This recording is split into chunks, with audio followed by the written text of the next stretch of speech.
Sir एक minute, मैं एक मिनट। हाँ हाँ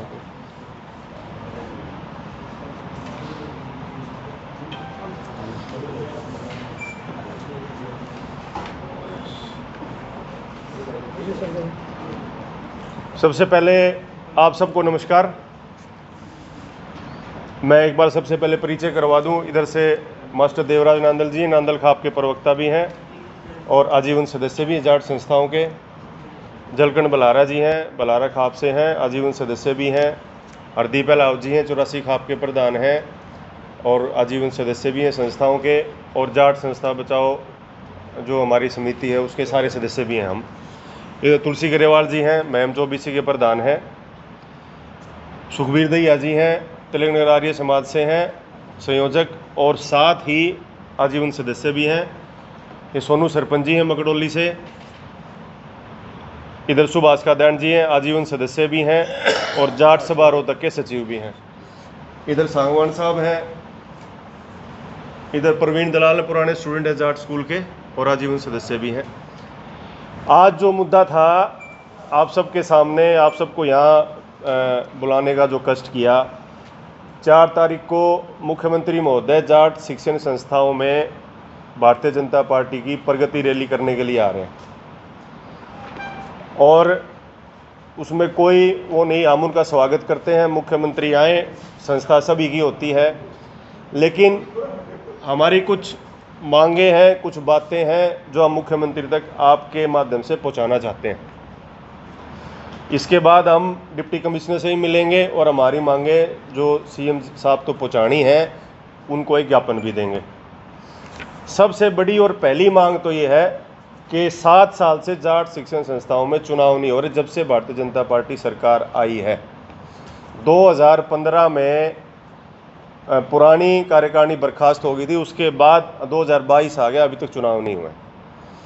दूसरा मुद्दा, अहम मुद्दा जो है वो ये है कि अभी मुख्यमंत्री महोदय ने पंडित नेकीराम शर्मा जो कॉलेज है पावर हाउस पे, उसके लिए 78 करोड़ रुपए की घोषणा करी थी।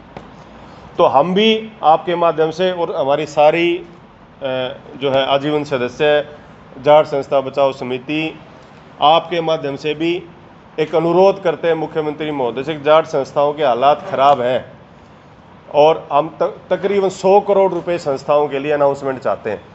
100 करोड़ संस्थाओं को दे के जाएँ ताकि संस्थाओं का जीर्णोद्धार हो सके। उसमें मुख्य चीज़ें जो रहेंगी, जाट स्कूल 107 साल पुराना स्कूल है, उसकी हालत बिल्कुल जर्जर है, उसके लिए हम पहले भी आवाज़ उठाते रहे हैं। उसके अलावा जो है एक रोड है, जो सभी जो आज जो सदस्य थे जिन्होंने संस्थाओं का निर्माण किया उनका योगदान था, जो संस्थापक सदस्य सबकी वहाँ पे छोटूराम जी की समाधि भी है, चौधरी देवी सिंह की मूर्ति भी है। उसके अलावा मास्टर बलदेव जी की समाधि है, उनकी मूर्तियाँ भी हैं। वहाँ तक जो रास्ता जाता है वो रास्ता पिछले 5-6 साल से टूटा हुआ, हालत ख़राब है उसकी, वो रास्ता बनाया जाए। उसके लिए भी हमने समय समय पे मांगे रखी हैं। मैं आपको दिखा भी देता हूँ। ये हमने अभी सीएम विंडो भी लगाई थी, एक प्रस्ताव पास किया था सरुखा पंचायत ने जो हमारी हुई थी पीछे, उसमें ये मुख्य जो मांगे थी वो मैं इसमें पढ़ के बता देता हूँ। चौधरी छोटूराम मास्टर बलदेव जी की मूर्ति का पुनर्निर्माण करना। जाट कॉलेज के विवादित प्रिंसिपल महेश ख्यालिया, जिसके खिलाफ हम आवाज़ भी उठाते रहे हर वक्त, उसकी तुरंत बर्खास्तगी हो।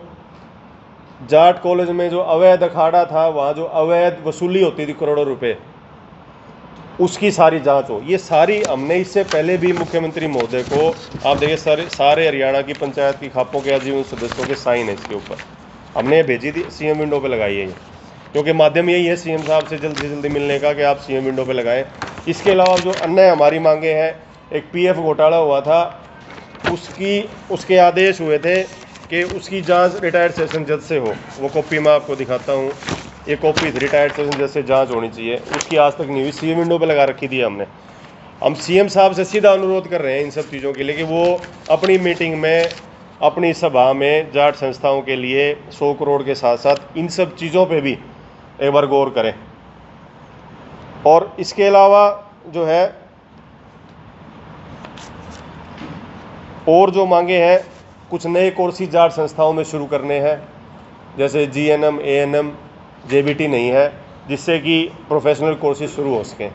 तो मैं आपके माध्यम से ये आवाज़ उठाना चाहता हूँ, पूरी हमारी समिति है उसके साथ, कि CM साहब इस बात के ऊपर विचार करें और 4 तारीख को कम से कम नहीं तो मैं कहता हूँ 100 करोड़ की अनाउंसमेंट जरूर करके जाए, ताकि संस्थाओं का जीर्णोद्धार हो सके। बोलो प्रधान जी। सब कुछ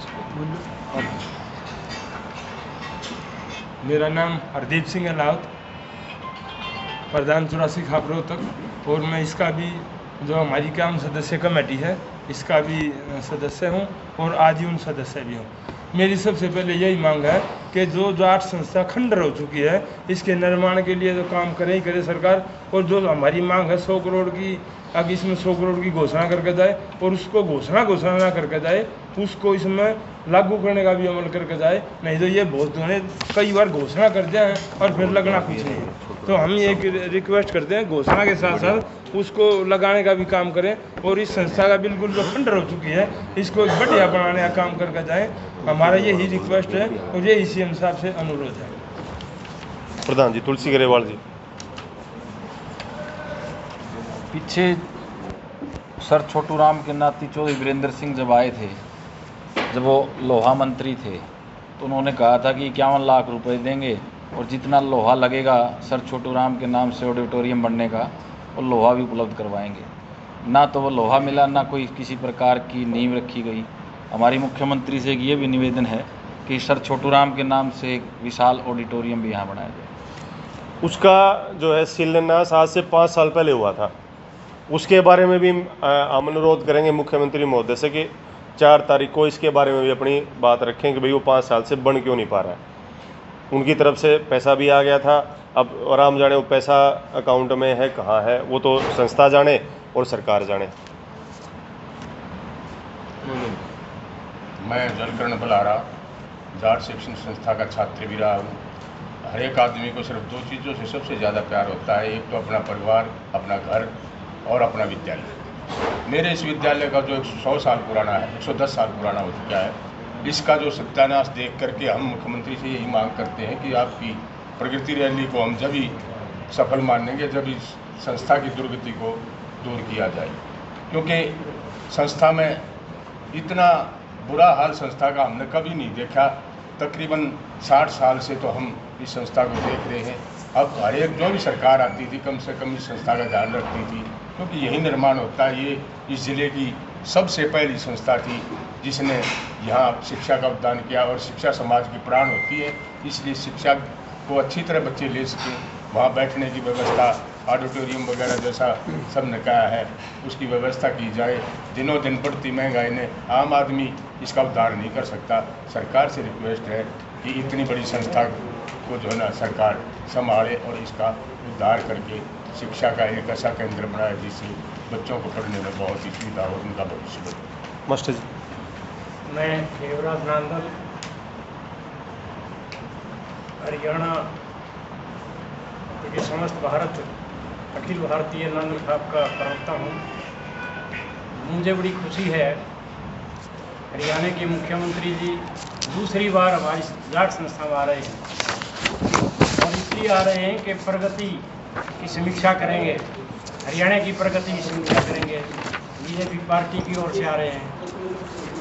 हम अनुरोध करते हैं कि सारे प्रदेश की समीक्षा प्रगति कर रहे हैं तो हमारी जाट संस्था की समीक्षा भी करें।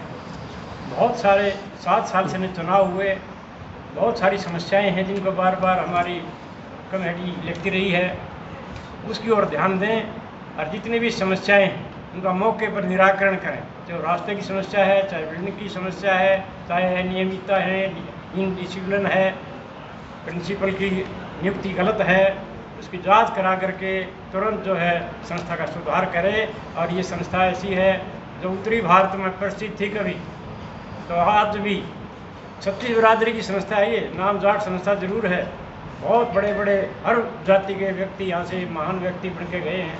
तो मैं चाहता हूँ कि इस संस्था में जो आ रहे हैं तो आने का एक इतिहास बने कि मुख्यमंत्री जी ने ये सुधार किए हैं, ये मांगे मानी हैं। ये हमारा मुख्यमंत्री से आपके माध्यम से अनुरोध है। आशा आप हमारी आवाज़ उठाएंगे। धन्यवाद। एक बात और मैं आपके बीच रख दूं कि जाट शिक्षण संस्थाओं का एक इतिहास रहा है। इससे पहले भी सर छोटूराम जी जब मंत्री होते थे उन्होंने जाट संस्थाओं में पूरा योगदान दिया अपने तरीके से। उसके बाद चौधरी भजनलाल जी मुख्यमंत्री थे, वो आए, उन्होंने एक बार हालात इतने ख़राब थे कि महारानी किशोरी कन्या महाविद्यालय को लाखों रुपए दिए बचाने के लिए उसको। उसके बाद भूपेंद्र सिंह हुड्डा हैं, वो अन्य जो मुख्यमंत्री रहे हैं, चौधरी देवीलाल जी, चौधरी ओम प्रकाश चौटाली, सब ने यहाँ योगदान दिया है। ऐसा नहीं है कि भाई हम मनोहर लाल जी से मांग रहे हैं, तो वो सिर्फ इसलिए कह रहे हैं कि भाई हर मुख्यमंत्री जो भी संस्था में आया है, चाहे वो किसी जाति धर्म का रहा हो, उसने जाट संस्थाओं की मदद करी है हर तरीके से। और अब जो हालात हैं जाट संस्थाओं के, वो आपसे छुपे हुए नहीं हैं। हम बीच बीच में आप सबको याद दिलाते भी रहते हैं इन चीज़ों को लेके। हमारी कमेटी भी जाट शिक्षण संस्था बचाओ कमेटी इसीलिए बनाई, और हमारे बहुत सारे काम हम प्रशासन से मिलकर करवा भी रहे हैं इस समिति के दौरान। प्रवीण जी, सबको नमस्कार। मेरा नाम प्रवीण दलाल है।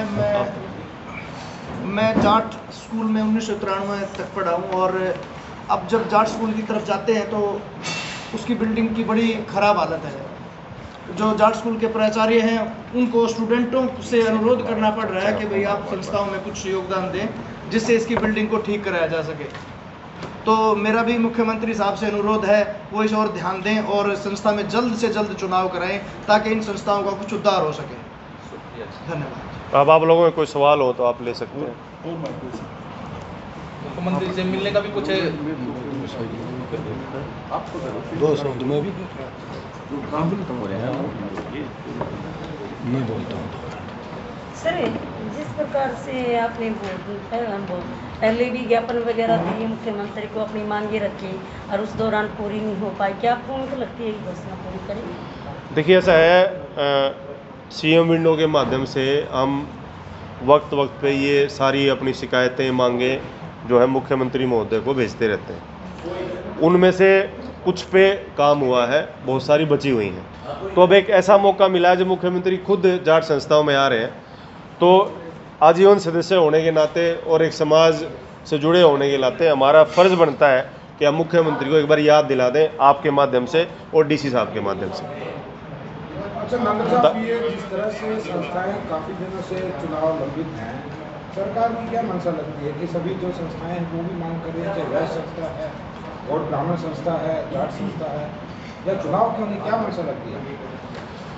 देखिए, मुझे एक तो बहुत सारे मामले जो एक्चुअल में इसका असली जो दिक्कत है वो जो सोसाइटीज़ एक्ट 2012 बना ना, वो इतना लचीला है कि उसमें बहुत सारी चीज़ें सरकार के हाथ में भी हैं और बहुत सारी चीज़ें आजीवन सदस्य जो इस तरह के हैं जिनको कोर्ट में जाने का शौक़ है छोटी छोटी बातों पे, उनकी वजह से भी चीज़ें रुक जाती हैं। और जब से 2012 एक्ट बना है उसके बाद से इन संस्थाओं में ज़्यादा दिक्कतें आ रही हैं। कॉलेजियम सिस्टम बना है, तो हमने तो ये भी मांग की थी कॉलेजियम सिस्टम को इस संस्थाओं के लेवल पे ख़त्म किया जाए ताकि एक सीधा चुनाव हो जाए। कभी तो वार्डबंदी के ऊपर झगड़ा हो जाता है, कभी वोटर लिस्ट के ऊपर झगड़ा हो जाता है, कभी ये बोलते हैं कि हमारा वार्ड ठीक नहीं बना। तो ये सब चीज़ें उसमें अब अगर सीधा चुनाव होगा तो सीधी वोटिंग होगी, जैसे मेयर का चुनाव हो रहा है या अन्य और जगह पे चुनाव। जैसे अभी एक्ट में बदलाव तो कर दिया कि भाई जिन संस्थाओं की 1000 तक वोट हैं उनमें डायरेक्ट चुनाव होगा। अगर ये खुला कर दें डायरेक्ट चुनाव होगा तो ये सारी दिक्कतें खत्म हो जाएंगी, क्योंकि वोटर लिस्ट पब्लिश हो जाएगी, जिसको ऑब्जेक्शन होगा अपनी वोटर लिस्ट ठीक करा लेगा, सीधा चुनाव हो जाएगा, उसमें कोई दिक्कत ही नहीं रहने वाली। तो क्या आश्वासन मिला है?